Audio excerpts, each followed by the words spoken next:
Danger doesn't come with a warning. No sirens, no screams. It walks in, smiles, offers to help with the baby. The hand that rocks the cradle understands what modern thrillers often forget. The most terrifying threats don't force their way in. They're subtle. That's exactly what makes this 1992 film one of the best domestic thrillers around. It's calm, calculated, cozy. When I first saw this film as a child, it got me hooked on 90s thrillers. It's a big reason why I write suspense today. After years of searching, I finally got my hands on the script. To my surprise, a lot was different. Claire was called Pearl, Michael was Bart, and the flow was rather clunky. Screenwriter Amanda Silver has said that director Curtis Hanson developed the script and made it much, much better. What remains is a tight, entertaining film that's proven hard to beat in the genre. Believe me, I've tried to find something like it. Let's break down the lessons of suspense in The Hand That Rocks the Cradle. The setup. Modern thrillers often rush to prove themselves. A flash forward, a body, a scream, but we already know it's a thriller. That's why we're here. True suspense lies in the waiting, the slow creep of dread. The film opens naturally, a happy family in the morning. Solomon appears at their back door. For a moment, Claire startles, a stranger on her property, but he's only there to build a fence. Immediately, the film plays with our expectations of what a threat looks like. Solomon establishes the film's central question. Do you want the fist to keep people in or keep people out? The catalyst begins in a doctor's office, a place of trust, of vulnerability, where everything goes wrong. Dr. Mott examines his patients without gloves. The horror is in how relatable it is. The violation happens in a place we've all been. This pivotal moment creates a cascade.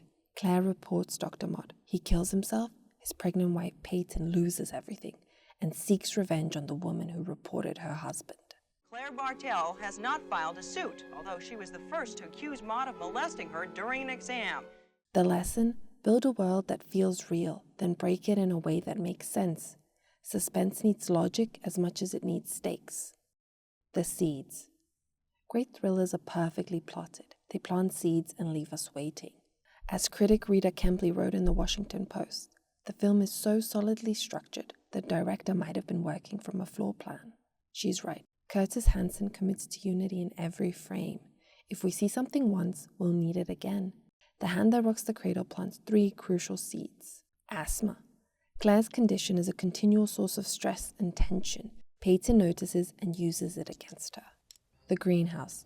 It's why the Bartells need help in the first place. It's also where Peyton sets her killer trap. Wind chimes.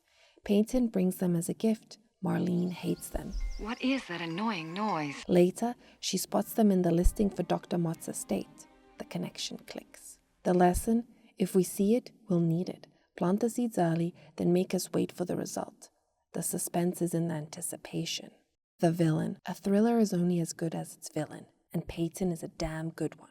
Rebecca de Mornay is all controlled rage. Throughout the film, she carefully manipulates everyone around her. You look great. Claire's earring. Peyton pretends Joe is about to swallow it. She then secures the job on the spot. I'm sorry I frightened everybody. No, don't be silly. I'm so glad you caught it. Michael's proposal. She tears it up and creates conflict in their marriage. Marlene's lighter. She plants it in Michael's jacket. Claire's already suspicious since Peyton planted doubts. Mrs. Bartell, your husband's got a habit he's keeping from you. Now, Claire thinks it's a full-blown affair. The lesson? Great villains work in plain sight. Show us their moves. Let them captivate us with their charisma. The threats. The villain needs to be threatened. Peyton has 2 people who see through her. Solomon. He sees what's happening, but isn't the type to speak up. Peyton exploits this and gets him fired. Marlene. She's suspicious from the start. Poison. Excuse me? The perfume. You're wearing Claire's perfume. Poison. Oh. She recognizes it instantly. The scent Peyton used to sabotage Claire. It's perfume. The film admirably lets Marlene be both Michael's former lover and Claire's best friend. It resists pitting one type of woman against another. Instead, it shows how Peyton isolates Claire by weaponizing her relationships. Marlene warns her. You never, ever let an attractive woman take a power position in your home. It's very bad business. This powerfully foreshadows what's to come. The lesson? Oppose your villain with characters who see through the act. Let us watch how they're eliminated. The trap. After the failed surprise party, Solomon's dismissal, and an accumulation of things going wrong, Claire begins to grow wary. So many things have gone wrong since she's been here.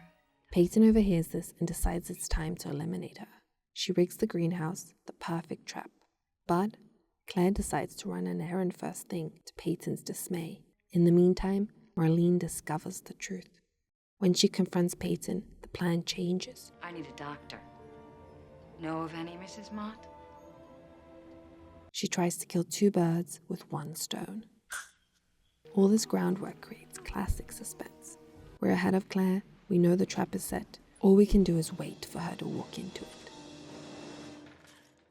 The lesson: let the audience see what's coming, then prove the stakes are real. Suspense needs anticipation and consequences. Suspense in action. Well over an hour into the film, the danger turns deadly. These 2 set pieces are my favorite. The reason they work: we spend so long setting them up. The entire time, we know something most characters don't.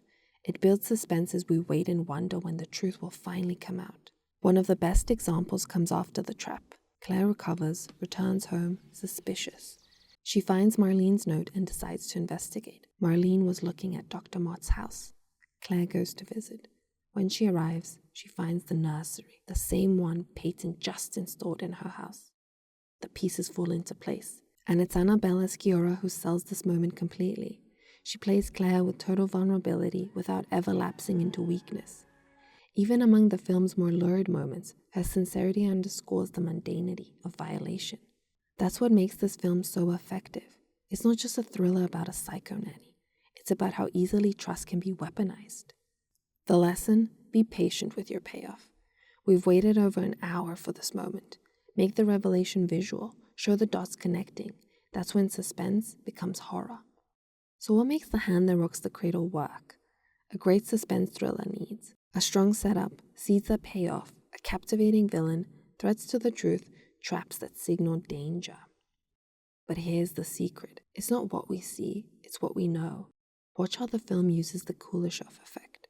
Peyton looks at something, we see what she's looking at, we cut back to her face. We never actually see her plant Marlene's lighter, but we see her notice it. We see that look, and we know. That's suspense. Can't find my lighter. The film is patient, every threat planted early, every payoff earned. If we see it once, we'll need it again. And it feels real.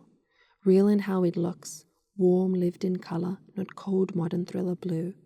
Real in what it understands about fear, the fear of replacement, of being eclipsed by someone else, of not being enough. These aren't monster movie fears. They're anxieties that live in the back of our minds. That's what makes it terrifying. Everybody's in there. Modern thrillers could learn from this. Slow down, plant your seeds, let the audience know more. Trust what's implied over what's shown. Surprise. These are the principles I use when writing my own thrillers. If you love films like this, what's your favorite domestic thriller? Drop it in the comments. I'm always looking for my next obsession.